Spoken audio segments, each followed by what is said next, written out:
ఆ 9 గంటలు కష్టపడి వచ్చినాక ఈ నెల రోజులు వచ్చి డ్యూటీ చేసినాక నెల రోజులు ఈ రోజుకి ఎంత సార్ ఈరోజు 22 తారీఖు ఈరోజు 22 తారీఖు జీతాలు రాలి ఇప్పటి వరకు ఫిబ్రవరి మంత్ జీతాలు ఇప్పటి వరకు రాలే మాకు ఇంకా.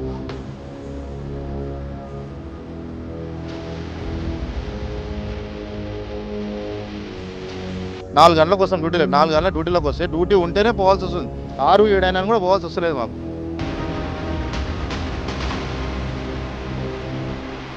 చిన్న యాక్సిడెంట్, చిన్న పొరపాటు, ₹1 క్యాష్ ఎక్కువన్నా, ₹1 తక్కువన్నా కండక్టర్ని సస్పెండ్ చేసి లోపల పనిష్మెంట్ డ్యూటీలు ఉంటాయి. డ్రైవర్ కూడా చిన్న యాక్సిడెంట్ చేస్తే లోపల బస్సులు గడిపిస్తారు.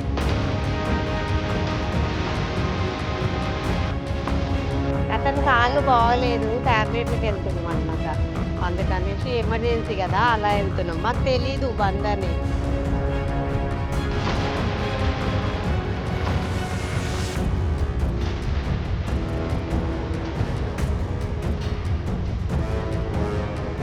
నమస్తే. తెలంగాణ రాష్ట్ర వ్యాప్తంగా పూర్తి స్థాయిలో కూడా బస్సులన్నీ కూడా బంద్ చేయడం జరిగింది. నిన్నటి అర్ధరాత్రి నుంచి కూడా పూర్తిగా రాష్ట్ర వ్యాప్తంగా కూడా బంద్కు పిలుపునిచ్చిన పరిస్థితి కనబడుతుంది. ఆర్టీసీకి సంబంధించి ఏవైతే 32 డిమాండ్లు ఉన్నాయో వాటన్నింటినీ కూడా పూర్తి స్థాయిలో ప్రభుత్వం నెరవేర్చాలి అంటూ కూడా ఆ డిమాండ్లన్నీ పూర్తి స్థాయిలో ఇచ్చిన హామీలన్నీ కూడా అమలు చేయాలంటూ కూడా డిమాండ్ చేసిన పరిస్థితి అయితే కనబడుతుంది. ఓ పక్కన పూర్తి స్థాయిలో చూడొచ్చు ప్రైవేట్ బస్సులకు సంబంధించి కొన్నింటిని నడిపే ప్రయత్నం చేస్తున్నారు, మరికొన్నింటికి సంబంధించి కూడా చూస్తున్నాం. సో పూర్తి స్థాయిలో కూడా పోలీసులకు సంబంధించి కూడా ఏ విధంగా పహారా కాస్తున్నారో చూడొచ్చు. దాంతోపాటుగా ఇటు ఆర్టీసీ కార్మికులకు సంబంధించిన ఆందోళన కూడా భారీ స్థాయిలో ఉన్న పరిస్థితి కనబడుతుంది. సో మొత్తానికి ఆర్టీసీకి సంబంధించిన ఉద్యోగులందరూ కూడా కూర్చున్న పరిస్థితి అయితే మనం చూడొచ్చు. పూర్తిగా కూడా విధులను బహిష్కరించి పూర్తి స్థాయిలో రాష్ట్ర ప్రభుత్వం మీద పూర్తిగా కూడా వాళ్ళు ఇచ్చిన హామీలన్నింటినీ కూడా నెరవేర్చాలంటూ కూడా చెప్తున్న పరిస్థితి. అటు మరోవైపు పోలీసులకు సంబంధించిన పహారాకు సంబంధించి చూడొచ్చు. దానికి సంబంధించి పూర్తి స్థాయిలో అష్టదిగ్బంధంగా కూడా మారిపోయిన పరిస్థితి అయితే కనబడుతుంది. ఇటు మరోవైపు జూబ్లీ హిల్స్కి సంబంధించి ప్రయాణికులైతే తీవ్ర ఇబ్బందులు పడుతున్న పరిస్థితి మరోవైపు కనబడుతుంది. ఇంకో పక్కన పూర్తి స్థాయిలో కూడా మనం చూడొచ్చు ఇటు పోలీసులకు సంబంధించిన పహారా కొనసాగుతుంది పూర్తిగా కూడా. అంటే ఇక్కడ జేబీఎస్లో ఉన్న ప్రస్తుతం జూబ్లీ బస్టాండ్కి సంబంధించి తెలంగాణ రాష్ట్రానికి సంబంధించిన రోడ్డు రవాణా సంస్థకు సంబంధించి పూర్తి స్థాయిలో బ్రేకులు వేస్తున్న పరిస్థితి కనబడుతుంది. ఎందుకంటే కార్మికులకు సంబంధించిన వాళ్ళ డిమాండ్లను పూర్తిగా నెరవేర్చాలంటూ కూడా అడుగుతున్న పరిస్థితి అయితే కనబడుతుంది. దాంతోపాటుగా పూర్తి స్థాయిలో కూడా ఇక్కడ ఆర్టీసీకి సంబంధించిన కార్మికులు అయితే ఉన్నారు, వాళ్ళతో మాట్లాడించే ప్రయత్నం అయితే చేద్దాం. సో వాళ్ళకి సంబంధించి ఒకసారి మాట్లాడించే ప్రయత్నం చేద్దాం. ఏంటి అసలు మీ డిమాండ్లు ఏంటి, ఏమంటుంది ప్రభుత్వం, మీరు ఏం చేయబోతున్నారు? సార్ మా డిమాండ్లు ఏం లేవు సార్. మాకున్న డిమాండ్లు ఒకటే. మేము ఇక్కడే ఇదే కంటోన్మెంట్ డిపోలో నేను యాజ్ ఎ డ్రైవర్గా వర్క్ చేస్తున్నాను. మేము అవుట్సోర్సింగ్లో చేస్తున్నాము.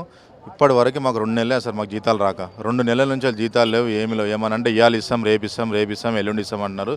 ఏమని అడిగితే మీకు జీతాలు వేసినాం, ఇక్కడ వీళ్ళని అడిగితే మీకు జీతాలు వేసేసాం, మీకు కాంట్రాక్టర్ని అడగన్నారు. కాంట్రాక్టర్ ఏం చేస్తున్నాడు, మాకు ఇచ్చే జీతాలు 23,000 అని చెప్పాడు. 23,000కి మేము రోడ్డు మీద గాడిద కష్టం చేస్తున్నాం సార్. ఇక్కడ గాడిద కష్టం అంటే మరీ గాడిద కష్టం చేస్తున్నాము.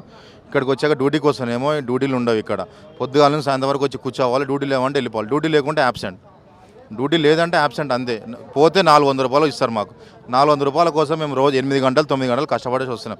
ఆ 9 గంటలు కష్టపడేసి వచ్చినాక ఈ నెల రోజులు వచ్చి డ్యూటీ చేసినాక నెల రోజులు ఈ రోజుకి ఎంత సార్ ఈరోజు 22 తారీఖు ఈరోజు 22 తారీఖు జీతాలు రాలి ఇప్పటి వరకు ఫిబ్రవరి మంత్ జీతాలు ఇప్పటి వరకు రాలే మాకు. ఇంకా మేము చేసి ఏం ఫైదా మాకు? మేము అడుగుతుంది ఏంది? మేము ఎక్కువ ఏం అడగట్లేదు కదా. ఇదే జీతాలు ఆర్టీసీ వాళ్ళని తీసుకొని ఆర్టీసీ వాళ్ళు మాకు వేస్తే సరిపోతుంది కదా. వేరే అవుట్సోర్సింగ్ వాళ్ళని ఇచ్చి వాళ్ళకి ఎందుకు కమిషన్లు ఇచ్చి మా మీద ఎందుకు సార్ కమిషన్లు తీసుకొని తినాలి వాళ్ళు? అది మేము అడుగుతున్నది ఆర్టీసీనే తీసుకోమని చెప్పండి. ఒక 2 సంవత్సరాలు చూడమని చెప్పండి, మా వే ఆఫ్ ట్రాకింగ్ చూడమండి, మా రిపోర్ట్ చూడమండి. అన్నీ చూసినాక అప్పుడు ఆర్టీసీ వాళ్ళు నచ్చే తీసుకోమని చెప్పండి. లేదంటే ఆర్టీసీ ఇస్తే మాకు నమ్మకం ఉంటుంది. సో 5 తారీఖు వస్తుందా 10 తారీఖు వస్తుందా, వీళ్ళు డేట్ అంటారు, ఏం లేదు.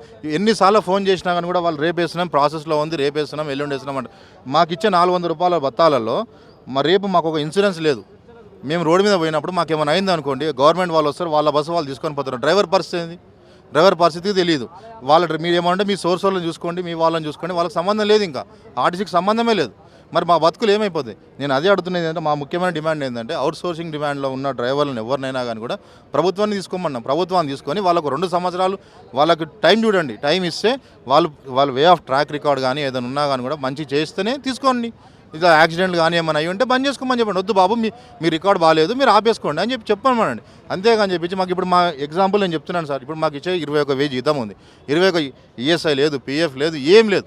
రేపు నాకేమైనా అయినా, నా ఇంట్లోకి ఏమైనా ఏది సార్ బాధ్యత? సెక్యూర్ ఏముంది మాకు? ఏ సెక్యూర్ లేదు, ఒక హాస్పిటల్ లేదు, ఒక మెడికల్ లేదు, ఏది లేదు మాకు. నేను అడుగుతున్నది ఏంటంటే ఒకటే ఒక డిమాండ్. మా డిమాండ్ ఏంటంటే హాస్పిటల్ ఈ యొక్క అవుట్సోర్సింగ్ అయినా కానీ ఏది కానీ అవుట్సోర్సింగ్ అనేది తీసేయాలి. మొత్తం తీసేసి గవర్నమెంట్ వాళ్ళు తీసుకొని మమ్మల్ని డ్యూటీలు చేయించుకోండి. మేము చేయమంటలేం కదా, ఇవే జీతాలు మీరే ఇవ్వండి.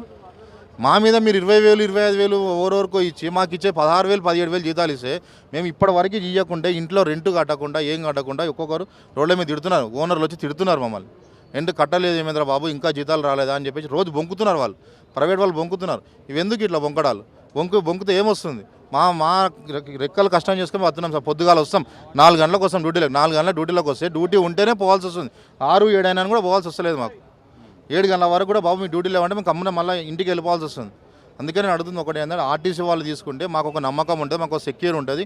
రేపు మాకు ఒక ఇన్కమ్ ఫ్యామిలీ ఏదైనా ఇన్సూరెన్స్ కార్డు కానీ ఏదైనా ఉంటుంది మాకు, అది నేను అడుగుతుంది. అదొకటి నా డిమాండ్, మెయిన్ డిమాండ్. రైట్, మీరేం చెప్తారు అసలు ఆర్టీసీ సంబంధించి? సార్ ఇప్పుడు మేము మాట్లాడాలంటే మాకు చాలా ఇబ్బందిగా ఉంది. ఈ డ్యూటీలు మాత్రం చేయాలి కంపల్సరీ అంటున్నారు. ప్రొద్దున వస్తే 4 గంటలకు రావాలి సార్.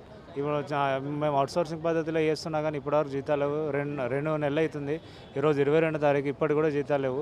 ఏమనంటే అవుట్సోర్సింగ్ వాళ్ళు వేస్తారులే అని అంటారు, మేము మాట్లాడతామంటారు. వాళ్ళ దగ్గరకు పోతే రేపేస్తాం మాపేస్తాం అంటారు సార్. ఇదే ఇబ్బంది అవుతుంది. హైదరాబాద్ నుండి ఈ రెంట్ కట్టలేక ఇబ్బంది అవుతుంది. రెంట్ కట్టలేక ఇబ్బంది అవుతుంది. చిట్టీలు ఉంటాయి, వేరే ఉంటాయి. ఈ వచ్చే 17-18 వేలలో మాకు కుటుంబం గడవాలంటే చాలా ఇబ్బందిగా ఉంది సార్. వీళ్ళే ఆలోచించి ఏదైనా చేయాలి. మీరేం చెప్తారు అసలు? ఆర్టీసీకి సంబంధించి 32 డిమాండ్లు అంటున్నారు. ఇక్కడేమో కేవలం పూర్తి స్థాయిలో కూడా ప్రైవేటు వ్యవస్థ మాత్రమే నడుస్తుంది, మమ్మల్ని రెగ్యులరైజ్ చేయాలి అనే డిమాండ్లు మాత్రమే ఉన్నాయి. అసలు ఇక్కడ పూర్తి స్థాయిలో మరి కొన్ని బస్సులు కూడా ప్రయాణం కొనసాగుతున్నాయి. నేను డిపార్ట్మెంట్ డ్రైవర్నండి. అయితే వాళ్ళ అవుట్సోర్సింగ్ ఇక్కడ నిజంగానే ప్రైవేటు మెల్లమెల్ల ప్రైవేట్ వస్తుంది. ఇప్పుడు గవర్నమెంట్ ప్లేస్లో గవర్నమెంట్ బస్సు వస్తే వీళ్ళకి జాబ్స్ వస్తాయి, ఈ అవుట్సోర్సింగ్ వాళ్ళకి జాబ్స్ వస్తాయి. డైరెక్ట్ రిక్రూట్మెంట్ ఉంటుంది, వీళ్ళ భవిష్యత్తు ఉంటుందండి. ఇప్పుడు నిరుద్యోగులు ఉన్నారు, డ్రైవర్లు ఉన్నారు, కండక్టర్లు ఉన్నారు, చదువుకున్న వాళ్ళు ఉన్నారు, వాళ్ళకి జాబ్స్ వస్తాయి. గవర్నమెంట్కి బస్సులు గవర్నమెంట్ నడిపితే వాళ్ళకి జాబ్స్ వస్తాయి. అదే కానీ ప్రైవేట్ పరం అవుతున్న కొద్దీ మొత్తం ప్రైవేట్ అవుతుంది కానీ గవర్నమెంట్ ఎట్లా అవుతుందండి? ఈ 32 డిమాండ్లలో కూడా ఇప్పుడు పొన్నం ప్రభాకర్ సార్ ఏమంటున్నారంటే ఈ 32 డిమాండ్లలో 2 చేయమంటున్నారు. ఆ 2 అండి మా భవిష్యత్తు ఉంది. అవి 2 మా భవిష్యత్తు ఉంది. 2 డిమాండ్లు ఏంటి? ఆర్టీసీ విలీనం ఒకటి, యూనియన్లను మళ్ళీ తిరిగి తీసుకోవడం. అంటే యూనియన్లు తాత్కాలికంగా ఉన్నాయి, లేవని కాదు, ఉన్నాయి. కాకపోతే బయట ఉన్నాయి. వాటికి ఒకటి అప్పుడు కేసీఆర్ సార్ ఉన్నప్పుడు ఒక స్ట్రైక్ అయినప్పుడు కొంచెం బయటికి జరిగినాయి. ఉన్నాయి యూనియన్లు ఉన్నాయి, మా ఇంటనే ఉన్నాయి. కాబట్టి మేము మళ్ళీ స్ట్రైక్లో దిగినాం. ఎందుకంటే వాళ్ళు మా కోసం పోరాడుతున్నారు, మేము వాళ్ళకు ఖచ్చితంగా అండగా నిలబడే రోజు వచ్చింది కాబట్టి నిలబడ్డాం. 2021, 2025 2 పే స్కేల్ రావాలి. వీటి కోసం మేము ఏ రోజు రోడ్ల మీదకి ఎక్కలేదు కదా, ఏ రోజు మేము గవర్నమెంట్ మీద స్ట్రైక్ చేయలేదు కదా. మీరు ఇప్పుడు పైసలతో కూడుకున్నదా అంటున్నారు. సరే పైసలతో కూడుకొని ఈ 2 ఉన్నాయి కదా, ఆర్టీసీ విలీనము, యూనియన్లు మళ్ళీ తిరిగి తీసుకోవడం. మరి అవి ఎందుకు చేయమంటున్నారు? వీటి వెనుక మా భవిష్యత్తు ఉంది, రాంతరాలకు భవిష్యత్తు ఉందండి. అది నేను చెప్పేది. అంటే మీ డిమాండ్లలో ప్రధానంగా ఆర్టీసీని విలీనం చేయడం మొదటి డిమాండ్, దాంతోపాటు యూనియన్లను మళ్ళీ తీసుకోవాలనేది 2వ డిమాండ్. దాంతోపాటు అది కూడా కాంగ్రెస్ గవర్నమెంట్ మాకు చెప్పినందుకే మాకు ఆశ పుట్టింది. కాంగ్రెస్ గవర్నమెంట్ చేస్తామన్నందుకే మాకు ఆశ పుట్టింది. మేమున్నాం మీ వెనకాల, మీరు మా కోసం కష్టపడండి, మేము మీకున్నాం మీరు మాకున్నారని చెప్పి ఈ టైం వచ్చేసరికి ఇట్లా చేస్తే అది ఎక్కడ న్యాయం చెప్పండి? మేడారం జాతరలో కూడా గవర్నమెంట్కి మంచి పేరు వచ్చేలాగా చేసినాం, నిద్ర లేకున్నా తిండి లేకున్నా వారం రోజులు మేము గవర్నమెంట్కి మా భుజాల మీద వేసుకున్నామండి కష్టాన్ని. మేము ఏ రోజు కూడా చెప్పుకోవాలి ఇట్లా అట్లా అనేసి. కానీ ఇప్పుడు మా కడుపుకు వచ్చి ఇబ్బందులు వచ్చినప్పుడు మీరు మాకు సాథ్ ఇవ్వకపోతే ఎవరు ఇస్తారు? రేవంత్ రెడ్డి గారు మా సారు, ఆయన ఇవ్వకపోతే ఎవరు ఇస్తారు? మా కోసం ఎవరు ఆలోచన చేస్తారు? మీరు చేయాలా, మీరు ముంగట రావాలా. అవి 2 కదా మేము అడుగుతున్నాయి, న్యాయపరంగానే అడుగుతున్నాం కదా, అవి చేయమనేసి నేను కోరుకుంటున్నా. మీరేంటి అసలు డిమాండ్లు ఏంది? ప్రధానంగా కూడా ఈ రోజుతో సమ్మె అయితే స్టార్ట్ చేసిరు. సమ్మెలో ఇందులో ప్రైవేట్ వ్యక్తులు ఉన్నారు, దాంతోపాటు ప్రభుత్వానికి సంబంధించిన అంటే ఆర్టీసీకి సంబంధించిన ఉద్యోగులు రెగ్యులరైజర్లు కూడా ఉన్నారు. మీ డిమాండ్ కేవలం ఆర్టీసీని విలీనం చేయడం, దాంతోపాటుగా యూనియన్లు తీసుకోవడమేనా, ఇంకా డిమాండ్లు ఉన్నాయి? ఆర్టీసీని ఏదైతే ప్రభుత్వము అధికారంలోకి రాకముందు మేనిఫెస్టోలో పెట్టింది, ఆర్టీసీని విలీనం చేస్తాము, అదేవిధంగా పెండింగ్లో ఉన్న పిఆర్సీలను అవి కూడా ఇచ్చేస్తాము. తర్వాత ఆర్టీసీలో రిక్రూట్మెంట్ ఆగిపోయింది, ఆర్టీసీలో రిక్రూట్మెంట్ చేస్తాము. ఇంకోటి ప్రైవేట్ వెహికల్ స్థానంలో ఇప్పుడు ఎలక్ట్రికల్ వెహికల్ వస్తున్నాయి. వాటిలో ఆర్టీసీ డ్రైవర్లే కొనసాగేలా చేస్తామని చెప్పేసి గతంలో మేనిఫెస్టో తెలంగాణ కాంగ్రెస్ పార్టీ మేనిఫెస్టోలోనే ఉన్నాయి. ఈ డిమాండ్లది వచ్చి అధికారంలోకి వచ్చి 2.5 సంవత్సరాలు అవుతుంది. కాబట్టి మా డిమాండ్లు నెరవేర్చాలని చెప్పేసి మేము గత 2020-25 నుండి 25 నాడు స్ట్రైకు నోటీస్ ఇచ్చినాం. ఇచ్చి కూడా అప్పట్లో ఏం చెప్పిండ్రంటే ఇప్పుడే కొత్త ప్రభుత్వం కదా, కొంచెం మాకు టైం ఇవ్వండి, ఒక 4-5 నెలలు అని అంటే 4-5 నెలలు 8 నెలలు 9 నెలల వరకు ఆగినాం. ఇప్పుడు మళ్ళీ ఏమైంది, మొన్న 42 డేస్ ఇంకా మా డిమాండ్ నెరవేర్తలేవని చెప్పేసి మళ్ళీ 42 డేస్ క్రితం సమ్మె నోటీస్ ఇచ్చినాం. ఈ 42 రోజులు సమ్మె నోటీస్ ఎంత పెద్ద సమస్య అయినా చర్చల ద్వారా పరిష్కారం అవుతాయి. కానీ ఈ 42 రోజుల చర్చలకు విలువ లేదు. మా సమస్యల మీద ఏం డిమాండ్లు, ఈ డిమాండ్లను నెరవేర్చుదాం కార్మికుల డిమాండ్లను అని చెప్పేసి వాళ్ళు మమ్మల్ని విలువ లేదు. కాబట్టి మేము ఈరోజు ఈ సమ్మెకు దిగడానికి కారణం ప్రభుత్వమే అని చెప్పేసి మీ మీడియా ద్వారా తెలియజేస్తున్నాం. మీరు ఎలాంటి డిమాండ్ చేస్తున్నారు? అర్థం కాలేదు. మీరు ఎలాంటి డిమాండ్లు, ఈ డిమాండ్లు ప్రభుత్వం దిగి వస్తుందా పూర్తి స్థాయిలో? మా ఈ 2 ప్రధాన డిమాండ్లు 32 డిమాండ్లతో సమ్మెకు పోయినాం. అలా 2 ప్రధాన డిమాండ్లు ప్రభుత్వ విలీనం ఒకటి, ఆర్టీసీ యూనియన్లను పునరుద్ధరించాలి. ఈ 2 ఫైనాన్షియల్గా ఆధారపడ్డాయి కావు. అయినా అవి రెండు మామూలుగా ఫైనాన్షియల్గా కాదు, అయినా సతాయిస్తారు, ఇబ్బంది పెడుతున్నారు. ఉద్దేశపూర్వకంగా సమ్మె పోయేటట్టు చేశారు. నేను కమిటీని కాలయాపన చేశారు. రాత్రి వరకు కమిటీ అని రాత్రి వరకు కాలయాపన చేశారు. మళ్ళీ సమ్మె పోయేటట్టు చేశారు. మీరు ఏంది అసలు ప్రధానంగా కూడా ఆర్టీసీకి సంబంధించిన ప్రభుత్వ విలీనం సాధ్యమైన, ఓ పక్కన ఆర్టీసీకి సంబంధించిన ఎలక్ట్రిక్ వెహికల్ని కూడా ఇంట్రడ్యూస్ చేస్తున్నారు. దాంతోపాటు ప్రభుత్వానికి సంబంధించిన డిపోలలో రిపేర్లకు సంబంధించిన వెహికల్ని పక్కన రోజు రోజుకు మీ ఎంప్లాయీలు కూడా గణనీయంగా తగ్గుతున్నారు. అప్పట్లో 40,000 మంది, ఇప్పుడు 18,000 వరకే చేరుకున్న స్థాయి. ఎలా ఉండబోతుంది అసలు ఆర్టీసీ ఫ్యూచర్? ఉమ్మడి రాష్ట్రంలో విడిపోయినప్పుడు 57,680 మందితో విడిపోయినాం. ఇప్పుడు 15,000 మంది రిటైర్మెంట్ అయినారు. రిక్రూట్మెంట్ లేదు. ప్రభుత్వం రిక్రూట్మెంట్ చేయాలి. మాకు బోర్డు ఉంటుంది, బోర్డు ద్వారా రిక్రూట్మెంట్ చేయాలి. కాక అవుట్ స్టోరింగ్ విధానం పెట్టి ఓ ఏజెన్సీ పెట్టారు. ఇక్కడ కుషాయిగూడలో ఈసీఎల్ బస్టాండ్ మీద ఒకటి, రేతిపేలో ఒకటి పెట్టారు. వాళ్ళు ఒక కాంట్రాక్ట్ కార్మికుని రిక్రూట్మెంట్ చేసుకోవాలంటే కండక్టర్ దగ్గర 50,000 ₹1,00,000 తీసుకుంటారు అవుట్ స్టోరింగ్ పోస్ట్కే. ప్రభుత్వం ద్వారా బోర్డు ద్వారా రిక్రూట్మెంట్ చేస్తే ₹1 అవసరం ఉండదు. కండక్టర్గా రిక్రూట్మెంట్ కావాలంటే 10th క్లాస్లో హైయెస్ట్ మార్కులు ఉంటే రిక్రూట్మెంట్ అవుతారు. ₹1 ఎవరికి ఇవ్వద్దు. మార్కులు ఎవరు వస్తారో ఆ లిస్టులో పాస్ అవుతారు ఆటోమేటిక్గా. ఇప్పుడు అట్లా కాదు, వానికి ఏం వచ్చినా ఏం రాకున్నా విధి విధానాలు లేదు, ఏం లేదు. వాడు 10th పాస్ అయితే ఉద్యోగం ఇస్తున్నారు. వాడు ఏం చేస్తాడో దేవునికి తెలవాలి. ఇప్పుడు డ్రైవర్గా తీసుకున్నారు. నిన్న వచ్చారు ఇక్కడ కర్ణాటక, మహారాష్ట్ర, ఛత్తీస్గఢ్, ఒరిస్సా వాళ్ళని డ్రైవర్ కండక్టర్లో తీసుకొచ్చి పెట్టారు. వాళ్ళకు లైసెన్స్ ఏవీ లేదు, వాళ్ళకు అనుభవం ఉండాలి. మా దగ్గర రిక్రూట్మెంట్ చేయడానికి ఆర్టీసీలో బోర్డు ఉంటుంది. ఆ బోర్డు ద్వారా మనకు జోనల్ ట్రైనింగ్ కాలేజ్ అని అక్కింపేటలు ఉంటుంది. మినిమంలా బయట 10-20 సంవత్సరాలున్న లారీ నడిపించిన హెవీ లైసెన్స్ ఉన్నా కానీ మళ్ళీ మాకు ఆడ 6 month డ్రైవర్ ట్రైనింగ్ ఉంటుంది. 3 నెలలు టెక్నికల్ ట్రైనింగ్ ఉంటుంది. బాడీ చూస్తారు మా దగ్గర. తల్లి కడుపులో ఏ విధంగా పుట్టిరో ఆ విధంగా మన గుడ్డలు లేకుండా బాడీ మొత్తం చెక్ చేస్తారు. మా అవైలబుల్ ఉన్న పార్ట్స్ అన్ని ఓకే ఉంటేనే ఆర్టీసీ డ్రైవర్గా రిక్రూట్మెంట్ అవుతాం. ప్రతి సంవత్సరానికి ఒకసారి మళ్ళీ రిక్రూట్మెంట్ జరుగుతుంది. రిక్రూట్మెంట్ కాదు, మెడికల్ జరుగుతుంది. ఆ మెడికల్లో కూడా ప్రతి ఇయర్లో డ్రైవర్ కండిషన్ ఉంటేనే డ్యూటీ ఇవ్వడం జరుగుతుంది. ప్రైవేట్ దాంట్లో ఇవన్నీ ఏముండదు. వాడు ఏ విధంగానైనా పోవచ్చు, వాళ్ళకి రిక్రూట్మెంట్ ఉండదు, విధి విధానాలు ఉండవు. కాబట్టి దయచేసి తెలంగాణ ప్రజలకు అప్పీల్ చేసేది ఏంటంటే ప్రైవేట్ వాహనాలు ఏవైతే నడుపుతారో వాళ్ళకి అనుభవం ఉండదు, యాక్సిడెంట్ జరుగుతుంది.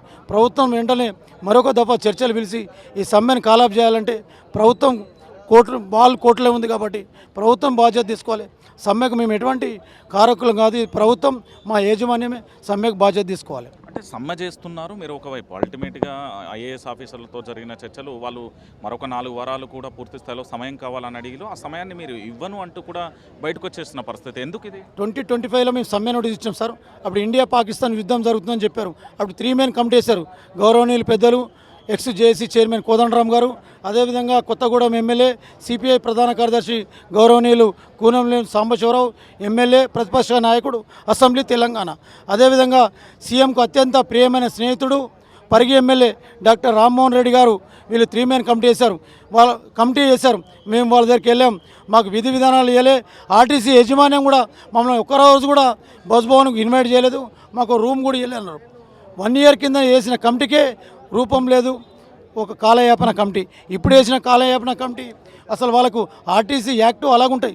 1963 యాక్టు జరుగుతుంది మా దగ్గర. ఆ యాక్టు ప్రకారమే మా కార్యాచరణ ఉంటుంది. మీరు బయట అనుకోవచ్చు, అరే వీళ్ళు విచ్చడిగలు పోతారు అనుకోవచ్చు. చిన్న యాక్సిడెంటు, చిన్న పొరపాటు, ₹1 క్యాష్ ఎక్కువన్నా, ₹1 తక్కువన్నా కండక్టర్ని సస్పెండ్ చేసి లోపల పనిష్మెంట్ డ్యూటీలు ఉంటాయి. డ్రైవర్ కూడా చిన్న యాక్సిడెంట్ చేస్తే లోపల బస్సులు గడిపిస్తారు. చాలా పనిష్మెంట్లు ఉంటాయి. ప్రైవేట్ వాళ్ళకి యాక్టివ్స్ తెలియదు. కాబట్టి ప్రజలకు మేము విజ్ఞప్తి చేస్తున్నాం. ఇవాళ సమ్మె చేసింది కాదు, 45 డేస్ ముంగడిచ్చాం. 3 సార్లు లేబర్ కమిషనర్ దగ్గర చర్చలు జరిగినాయి. ఆ చర్చలకు ప్రభుత్వ తరఫున ప్రతినిధి రాలేదు, మా ఆర్టీసీ యాజమాన్యం తరఫున కూడా ఒక ప్రతినిధి రాలేదు. మేము లీగల్గా సమ్మె చేస్తున్నాం. సమ్మెను కన్క్లూడ్ చేసినట్టు కూడా లేబర్ కమిషనర్ మాకు సర్టిఫికేట్ ఇచ్చారు. సమ్మెకు పోయిన వాళ్ళందరూ కూడా ఆ రోజు చర్చలకు పోతే కూడా మేము గుర్తించింది కాబట్టి మాకు మాస్టర్ ఇవ్వాలని ఎండీ గారికి లెటర్ కూడా రాయడం జరిగింది. అంటే మొత్తం 32 డిమాండ్లని మీరు చెప్తున్నారు. ఆ 32 డిమాండ్లు పూర్తి స్థాయిలో ఆ 32 డిమాండ్లు ఏంటి? ఆ 32 డిమాండ్లలో దేనికి నిజంగా ప్రభుత్వం సాధ్యమే? ఎందుకంటే ప్రభుత్వం దగ్గర పూర్తి స్థాయిలో కూడా ఆర్థిక బడ్జెట్ లేదనేది ఒక మాట. దాంతోపాటు ఇప్పుడు ఆర్టీసీని గతంలో కేసీఆర్ ప్రభుత్వం విలీనం చేయాలంటూ చెప్పింది. అప్పుడు గవర్నర్ తమిళసై సౌందర్యరాజన్ బ్రేక్ వేసింది. మీరు కూడా దీక్ష చేసిళ్ళు, ముట్టడి చేసిళ్ళు గవర్నర్ భవన్, అదంతా జరిగింది. కానీ ఇది మేనిఫెస్టోలో ఇస్తా అని చెప్పింది కదా, ఇవ్వలేదు. అయినా ఆ 32 డిమాండ్లు సార్ 32 డిమాండ్లు రూపాయి ఖర్చు లేని డిమాండే సార్. ₹1 ఖర్చు ఉండదు సార్. మీరు ప్రజలకు మీరు గవర్నమెంట్కి అప్పీల్ చేయండి. మీరు మా తరఫున యూనియన్లు మేము ప్రకటిస్తున్నాము. అది రద్దు చేసే అధికారం ఈ గవర్నమెంట్ బాపుకు లేదు, ఆ గవర్నమెంట్ అయ్యకు కూడా లేదు. చెప్పాలంటే ఆవేశంగా ఎవరు అయ్యే సొమ్ము కాదు. ఇది పార్లమెంట్లో రద్దు చేయాలి. మా యూనియన్ రద్దు చేయాలంటే ఇండియన్ గవర్నమెంట్ రద్దు చేయాలి. ఇక తెలంగాణ ప్రభుత్వం లేదు. మౌలిక ఆదేశాలు ఇచ్చాడు కేసీఆర్, వీళ్ళని లోపల రానియకండి, వీళ్ళతో చర్చలు చేయకండి. వీళ్ళు ఏమంటే సమ్మె కూతురండి. యూనియన్ రద్దు కాలే. మా రిజిస్ట్రేషన్ అట్నే ఉన్నాయి. మేము రిజిస్ట్రేషన్ అప్పీల్ చేస్తున్నాం. లేబర్ కమిషనర్ దగ్గర మా చర్చలు జరుగుతున్నాయి. ఈ సెంట్రల్ గవర్నమెంట్ యాక్టివ్ ఉన్నది లేబర్ కమిషనర్ దగ్గర. వీళ్ళు మమ్మల్ని గుర్తిస్తలేరు. ఆర్టీసీ యాజమాన్యం గుర్తిస్తలేదు, ఇటు రాష్ట్ర ప్రభుత్వం గుర్తిస్తలేదు. నిన్న లేబర్ కమిషనర్ ఏదైతే నోటీస్ పంపుతారో అప్పుడు చర్చలకు పిలిచారు. వాళ్ళకి మనస్ఫూర్తిగా చర్చలు చేయాలంటే ఈ మంత్రి లేకుండా ఇంకో మంత్రి లేరు చర్చలు చేయడానికి. 2009లో మేము సమ్మెకు పోయినాం. శ్రీకాకుళంలో ఉన్నాడు గౌరవనీయులు సత్యనారాయణ. ఉమ్మడి రాష్ట్రంలో ఏకాఏకన ఆయన కారు రోడ్డు మార్గంలో చర్చలు 1 o'clock చర్చలైంది. 5 o'clock క్లోజ్ చేసినాం. సమ్మె విఫలం కాలేదు, సఫలమైంది. మేము అప్పటిదాకా కూడా బ్రేకింగ్ పెట్టలే. శ్రీకాకుళంలో ఉన్న మంత్రి 1 o'clock వచ్చి 5:30 మార్నింగ్ దాకా చర్చలు చేసి చర్చలు సక్సెస్ చేసినాం. అన్నీ కూడా మేము కూడా కొన్ని వదులుకుంటాం. మేము 32 వచ్చాం, గివ్ చేస్తే చాలని చెప్పినాం. మెయిన్ డిమాండ్స్ అంటే ₹1 కూడా అవసరం లేదనేది మీ మాట. ఇప్పుడు ఉద్యోగం మనకి ఇప్పుడు ప్రభుత్వంలో విలీనం చేస్తే ప్రభుత్వానికి నొప్పి ఏంది నేను అడుగుతున్నా. ఏం నొప్పి? మాకు జీతం ఎవరు ఇస్తారు? ఇప్పుడు కార్పొరేషన్ ఇస్తుంది. రేపు మా ఎండ్లో కలుపుతావు, బర్రెల దొడ్డినా గొర్రెల దొడ్డినా అక్కడ కలిపాడు. రోడ్ రవాణా ట్రాన్స్పోర్ట్ను తీసుకుపోయి ఆర్టీఏలో కలిపిండు, రవాణా సంస్థలో కలిపిండు. అట్నే కలపండి ఇక్కడ కూడా. ఏదైనా ఒక కార్పొరేషన్ ఉన్నాం కదా మేము. ఆర్టీసీ అనేది కార్పొరేషన్ ఉందిగా, మాకు జీతాలు కార్పొరేషన్ ఇస్తుంది. ప్రభుత్వం ఇవ్వాలి. ఆర్టీఏలో కలపండి, రోడ్ ట్రాన్స్పోర్ట్ అథారిటీ అంటారు దాన్ని, దాంట్లో కలపండి, అదే జీతాలు ఇస్తారు. మాకు రిటైర్మెంట్ అయితే ఇప్పుడు 2500 వస్తాయి. దాంతో బతకలేం. హైదరాబాద్లో కిరాయిలకు ఉండలేం. అన్నీ లోన్లే ఉన్నాయి. మీరు ఎక్కడైనా బిజినెస్ రిపోర్ట్ తీసుకోండి. ఇక్కడ ఉన్న ఆర్టీసీ కార్మికులకు అన్నీ లోన్లే. లోన్ లేని మేము బతకలేం. దయచేసి అర్థం చేసుకోవాలి. మేము రిటైర్మెంట్ అయినాక మేము భార్య పిల్లలు కాదు, భార్య భర్త బతకాలంటే 2500తో ఎవరైనా బతరా మీరు చూడండి. ఇప్పుడు సెంట్రల్ గవర్నమెంట్ ఓ యాక్ట్ తెచ్చింది, 10,500 ఇస్తామన్నారు. దాంట్లో కూడా చాలామందికి రాదు. రూల్స్ అండ్ రెగ్యులేషన్ పెట్టారు దాంట్లో. అదే ప్రభుత్వాన్ని కలిపితే మాకు ఇంత రిటైర్మెంట్ అయితే ఫండ్ వస్తానే ఒకటి, పెన్షన్ వస్తా ఆశ తప్ప ప్రభుత్వాన్ని కలిపితే నొప్పి ఏముంది? ఇప్పుడు నాకు ఒక 50,000 జీతం వస్తుంది. అదే 50,000 ఇస్తావు నువ్వు, ప్రభుత్వం నుంచి ఇస్తావు. ఈ డబ్బంతా నీకే జామ అవుతాయి కదా. ఇంకొక ప్రశ్న ప్రధానంగా, ఆర్టీసీ ఆస్తులు మొత్తం ఎన్ని ఉన్నాయి, ఎన్ని లక్షల కోట్లు ఉన్నాయి? దాంతోపాటుగా ఆర్టీసీ ఒకవేళ ప్రభుత్వంలో విలీనం చేస్తే మీకు ఈ కార్పొరేషన్ అనేది ప్రభుత్వం విలీనం అయిపోతే ప్రభుత్వమే చెల్లించాల్సి ఉంటుంది కదా. ఇప్పటికే ప్రభుత్వం మహాలక్ష్మి పథకం కింద ప్రతి నెల 350 కోట్లు బకాయి, ఇప్పటికీ 2000 పైచీలకు కూడా బకాయి ఉన్నాయి. దీనివల్ల నష్టమే కదా. దీని విషయంలో మొదట మీరు ఏమన్నా వ్యతిరేకించాలా ప్రభుత్వాన్ని? అది ప్రభుత్వం మ్యాండేటరీ ప్రభుత్వ పాలసీ, దానికి వ్యతిరేకించలే. ప్రభుత్వ పాలసీకి మేము వ్యతిరేకంగా ఏం చేయలే. అసలు కమిటీ అని వేసిండు, ఏదైనా చేయాలంటే కమిటీ చేయాలి. మహాలక్ష్మి ఇంప్లిమెంట్ చేయమని మా ఎండీకి ఒక నోటీస్ పంపాడు అప్పుడున్న ఎండీ. మేము ఈ 24 గంటలలో మహాలక్ష్మి సక్సెస్ చేసాం. ఒక రాత్రి ఒక మీటింగ్ పెట్టారు వాళ్ళు, మీరు మహాలక్ష్మి సక్సెస్ చేయాలి అని చెప్పే. మహాలక్ష్మి కమిటీ లేదు, దానికి రూల్స్ అండ్ రెగ్యులేషన్ ఏం లేవు.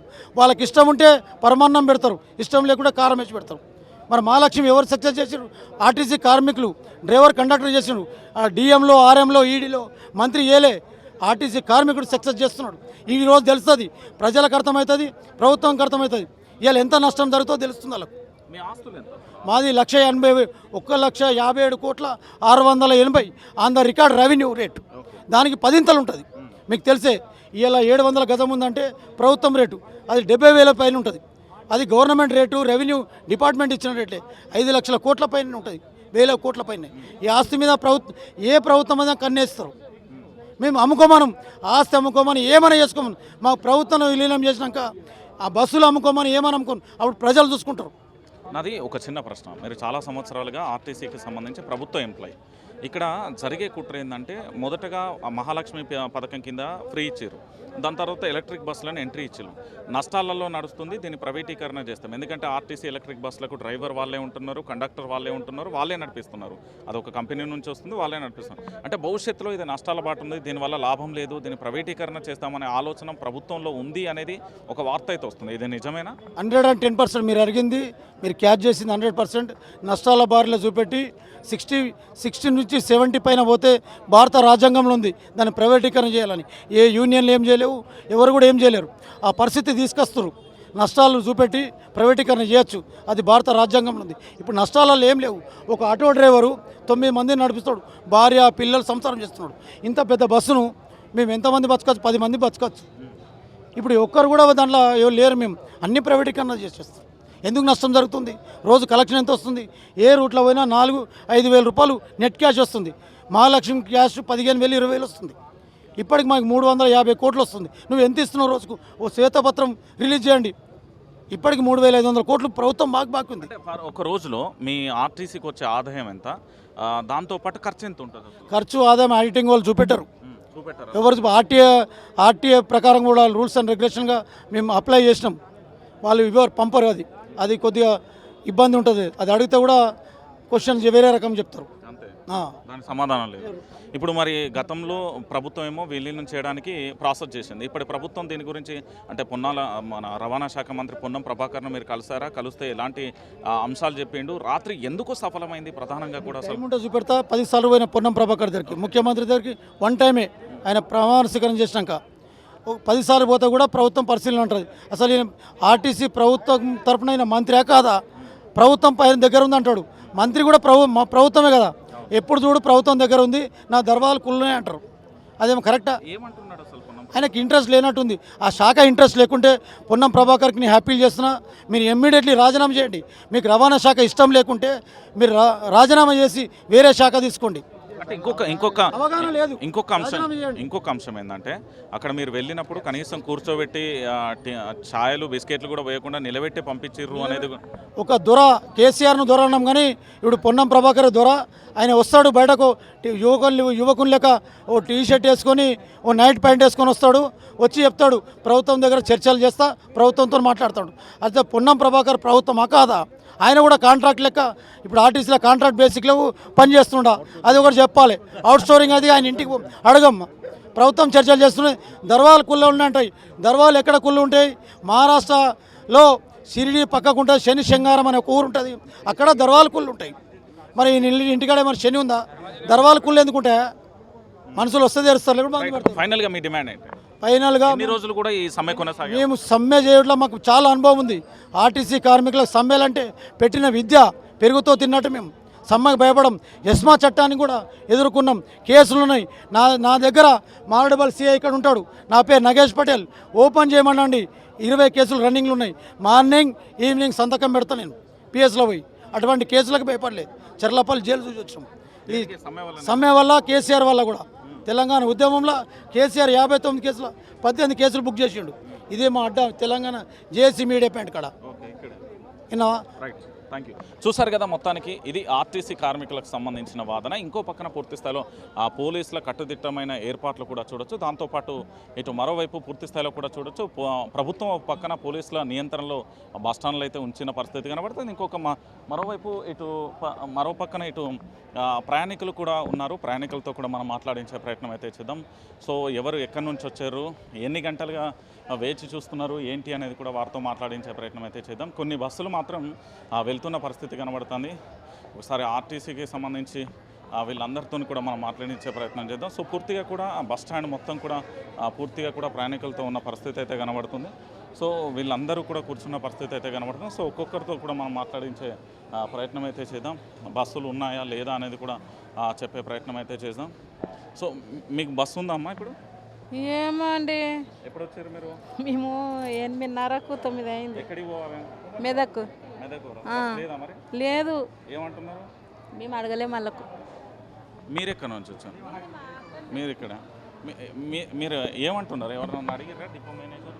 అడిగితే ఇవాళ బంద్ అని అంటున్నారు. మరి ఎట్లా ప్రత్యామ్నాయం? మ్యారేజ్ ఉంది ఇవాళ. ఎక్కడికి? మెదక్కి. మెదక్కి వెళ్ళాలి. బస్ లేదు. లేదంటున్నారు. మరి ఎట్లా మీరు వెళ్ళే? ఏమో ఎట్లా వెళ్ళాలో తెలియట్లేదు. 8 గంటలకు వచ్చి ఇక్కడే కూర్చున్నారు. 10:30 అవుతుంది. రైట్, చూసారు కదా. ఇక పూర్తి స్థాయిలో కూడా చూడొచ్చు. అంటే ఇక్కడ ఒక బస్సు అయితే ఉంది. ఆ బస్సుకు సంబంధించి కూడా ఒకసారి మీదేవరు కాక? మీదేవరు? సికింద్రాబాద్. సికింద్రాబాద్. ఎటు పోతున్నావు? కామారెడ్డి. కామారెడ్డి. మరి బస్సులు బంద్ అంటగా ఈరోజు? ఏమో నడుస్తున్నాం, చూస్తున్నాం, అదే చూస్తున్నాము. టాబ్లెట్లకి వెళ్తున్నాము. ఎటు వెళ్తున్నారు? అతని కాళ్ళు బాగలేదు, టాబ్లెట్లకి వెళ్తున్నాం అనమాట. అందుకనేసి ఎమర్జెన్సీ కదా అలా వెళ్తున్నాం. మాకు తెలీదు బంద్ అని. మరి ఇప్పుడు మా పరిస్థితి ఏంటి అదే అడుగుతున్నాం. ఇప్పుడు 1 అవర్ అట్లా అవుతుంది. మరి ఫస్ట్ చెప్పాలి కదండి గవర్నమెంట్. రాంగ్ కదా వాళ్ళది, రాంగా కాదా? దూరం నుంచి వస్తారండి, వాళ్ళు ఏమైపోవాలి? అడిగే వాళ్ళు లేరానే కదా గవర్నమెంట్ వాళ్ళకి. అవునా కదా? ఏం చేస్తుండే మళ్ళీ రేవంత్ రెడ్డో ఏ రెడ్డో. ఫస్ట్ ఇన్ఫర్మేషన్ ఇస్తే మేము ఇంట్లో నుంచే రాము కదండి. మేమంటే కొంచెం దగ్గరికి వెళ్ళి వచ్చినాం. దూరం నుంచి వచ్చిన వాళ్ళకి ఎంత ప్రాబ్లం అవుతుంది? ఇప్పుడు మేము ఎలా వెళ్ళాలి? ఎమర్జెన్సీలు ఉంటాయి. బస్సులు అట్లా బంద్ చేయొద్దు కదా, తప్పు కదా. అవునా కదా? మరి ఏం చెప్పలేదండి, మేము న్యూస్ వినలేదు. ఇప్పుడు ఏమంటారు మరి? మేము మా పరిస్థితి సిచ్యువేషన్ ఏంది? మేము ఒక్కరమే లేం కదా, చాలామంది ఉన్నారు కదా. రైట్, మరికొంతమందితో మాట్లాడే ప్రయత్నం అయితే చేద్దాం. సో మీరు ఎక్కడికి వెళ్ళాలమ్మా? ఎక్కడికి పోతున్నారు? నిజామాబాద్. నిజామాబాద్. మరి ఇవాళ ఆర్టీసీ బంద్లు, బస్సు బంద్ కదా? తెలియలే, ఇంటికాడ ఎవరు చెప్పలే. మీదేవరు? మాది మెదక్ దగ్గర వెళ్దుర్తి. ఎప్పుడు వచ్చారు మరి ఇక్కడికి? గంట. ఇప్పుడు మళ్ళీ ఎక్కడికి పోవాలి? Labour court. Labour court. మరి ఎట్లా బస్సులు? ఆ లాయర్ ఇయ్యాలనే రమ్మన్నాడు. ఏదైనా కట్టుకొని రమ్మంటాడు. లాయర్ పని ఎట్లుంటుంది? మరి ఆటోకి పోతున్నారా? కట్టుకొని పోవాలి. నా కొడుకు వస్తుండో, మరి ఎవరన్నా మా మరాలు వస్తుందో, బంధువులు ఎవరన్నా వస్తారు. ఓకే, వాళ్ళు వచ్చినాక పోతాం. ఆడికే సార్, ఇద్దరు మేము భార్య భర్తలు కోర్టుకే పోవాలి. బస్సులు బంద్ అని మాకు తెలియదు సార్. మరి లాయర్ కూడా చెప్పలేదు మాకు ఇవాళ. ఎవరు చెప్పలే, లేకపోతే రాకపోతున్నాం సార్. ఇప్పుడు అర్ధగంట సమయం అవుతుంది. మేము ఎవరిని అడగలేదు సార్. అటవనే అవసరం. Okay, right. మరికొంతమందితో కూడా మాట్లాడించే ప్రయత్నం అయితే చేస్తాం. ఎవరు కాక మీది? ఎప్పుడు వచ్చినావు ఇక్కడికి? మేము ఇందాకనే వచ్చినాం లాలాపేట. ఎక్కడికి వెళ్ళాలి? మేము నర్సాపూర్ వెళ్ళాలి. మరి ఇలా బస్సులు బంద్ కదా? తెలియదండి మాకు. తెలియదా? ఇన్ఫర్మేషన్ తెలియదా? అర్ధరాత్రి నుండి బంద్ కదా? మాకు తెలియదు. రైట్, మీది ఎక్కడమ్మా? లాలపేట. లాలాపేటనా? మీరు అటే వెళ్ళాలి? మేము అటే వెళ్ళాలి. బస్సులు బంద్ కదా ఇవాళ? తెలియదు, ఇప్పుడు మాకు ఇప్పుడు దానికే తెలుసు. రైట్, వీళ్ళతో కూడా మనం ఎక్కడికి వెళ్ళాలన్నాను? ఎక్కడికి వెళ్ళాలి? ఇలా బస్సులు బంద్ కదా? मालूम नहीं, हिंदी में बोलता. आप किधर रहता? इधर को जाता हूँ. और किधर है? नया आदमी आया मैं. రైట్, కొంతమందితో కూడా వీళ్ళతో కూడా నేను మాట్లాడించే ప్రయత్నం అయితే చేస్తాను. అర్థం కాలే ఏంటిది? భాషోడు పిచ్చుకుందా బస్సు. బస్సులు బంద్ అట ఇవ్వాలి. ఇటు ఎటు పోతా ఆరు ఊరు ఇటు బంద్ వాటి బంద్ ఉన్నాయి. మొత్తం బంద్ అట తెలంగాణ. లేదు సార్, మా 2 ఏరియాకి బస్సు లేదు. పొద్దుగాల సంధి 5 గొట్టగా వచ్చి కూర్చుందాం మేము. తాటిచ్చిపోతున్నాము. 2 ఏరియాకి లేదు మాయా. ఎక్కడికి 6 మేము భాషోడు పోరా. భాషోడా 5 గంటలకు వచ్చినావా? ఎక్కడి నుంచి వచ్చినావు? ఈడ మా మేనల్లుడు ఉందో ఆడికి లేచి వచ్చిందా. మరి ఇలా బస్సు బంద్ తెలంగాణ మొత్తం. అది తెలగదు కదా. అదే తెలంగాణ బస్సు బంద్ అంతగా. 6 తెలగదు కదా. అంత బందే. సర్లకు ఉన్నది 20 బస్సులు పోయినాయి. నేను వచ్చిన రైట్ మరికొంతమందితో కూడా మాట్లాడే ప్రయత్నం. అమ్మ మీదే ఊరు? మెదక్ వెళ్ళాలి. ఎప్పుడు వచ్చినావు ఇక్కడికి? ఇది పొద్దుగల్ల పొద్దుగాల వచ్చినావు. ఎన్ని గంటలకు వచ్చినావు? 9. 9 గంటలకు వచ్చినావా? మరి ఇప్పుడు ఎన్ని గంటన్నర అవుతుంది కదా? ఇక అదే బస్సులు లేవు అని తెలియదు కదా సార్, ఇక్కడికి వచ్చినాక తెలిసింది ఇక అట్లని. అసలు ఆర్టీసీ బంద్ అనేది మీకు తెలియదా? నూన్సులు అన్నారు కానీ నడుస్తుండొచ్చు అనుకుని వచ్చినాం. ఊరికి పెళ్ళి అర్జెంట్ ఉందని వచ్చినాం అట్లా. ఇప్పుడు ఎక్కడికి వెళ్ళాలి? మెదక్. మెదక్ వెళ్ళాలి. ఇప్పుడు ఎట్లా మరి? ఇక ఇంటికి వెళ్ళిపోతాం, ఇక్కడనే ఉంటాము. ఊరికాడ పెళ్ళి, ఇంటికి వెళ్ళిపోతావా? ఇంటికి వెళ్ళిపోవాలి ఇక. రైట్. మరికొంతమందితో కూడా మనం మాట్లాడించే ప్రయత్నం అయితే చేద్దాం. సో పూర్తి స్థాయిలో చూడొచ్చు బస్ స్టాండ్ అయితే పూర్తిగా కూడా ప్రయాణికులందరూ కూడా కూర్చున్న పరిస్థితి కనబడుతుంది. మేడం మీరు ఎక్కడికి వెళ్ళాలి? ఎక్కడికి వెళ్ళాలన్నా? మెదక్ వెళ్ళాలి. మెదక్ వెళ్ళి ఎప్పుడు వచ్చారు ఇక్కడికి? ఇప్పుడు వచ్చినాను. ఇప్పుడే వచ్చినా. మరి బస్సులు బంద్ కదా, మీకు ఇన్ఫర్మేషన్ లేదా? తెలియదు. తెలియదా? రైట్. మీరు ఎక్కడికి వెళ్ళాలి? మెదక్ వెళ్ళాలి. ఎప్పుడు వచ్చారు ఇక్కడికి? ఇంతకుముందే వచ్చిండే. మరి ఇలా బస్సులు బంద్ కదా? మాకు తెలియదు అసలు బస్సులు బంద్ ఉన్నట్టు కూడా, అందుకే ఇంక ఇప్పుడు వచ్చేసాము. ఇప్పుడు తెలిసింది కదా, ఇప్పుడు వెళ్ళిపోన్నామో. ఇక్కడేనా లోకలా మీరు? లోకలే. నువ్వు ఎప్పుడు వచ్చినావు తల్లి? నేను ఇప్పుడు వచ్చిన ఇప్పుడే వచ్చినావా? బస్సులు బంద్ కదా మరి అలా? తెలియదు సార్ మాకు. తెలియదా? Right sir. మరికొంతమందితో కూడా మాట్లాడించే ప్రయత్నం అయితే చేద్దాం. సో పూర్తి స్థాయిలో కూడా చూడొచ్చు పూర్తిగా కూడా మొత్తం ఎక్కడ కూడా ఆర్టీసీ బస్సులు లేని పరిస్థితి అయితే కనబడుతుంది. పూర్తి స్థాయిలో సమ్మెలో అయితే పాల్గొన్న పరిస్థితి అయితే కనబడుతుంది. సో మరికొంతమందితో కూడా మాట్లాడించే ప్రయత్నం అయితే చేద్దాం. సో ఏందన్నా ఎక్కడికి పోతున్నావు? ఆయన బాగురా? బాగున్నా. ఎక్కడికి పోతున్నావు? నేను తిరుపతి నుంచి వస్తున్నా. మరి అలా బంద్ కదా బస్సులు? నైట్ తెలిసింది. నైట్ తెలిసింది. ఇప్పుడు ఎట్లా మరి? వెయిటింగ్ చేయాలి. బయట ఏమన్నా ప్రైవేట్ వెహికల్స్ ఉంటే ట్రై చేయాలన్నా. ఓకే. ఇంకా మీదే ఊరమ్మా? ఏ ఊరు? ఎక్కడికి వెళ్తున్నావు? భద్రాద్రి కొత్తగూడెం. కొత్తగూడెం వెళ్ళాలా?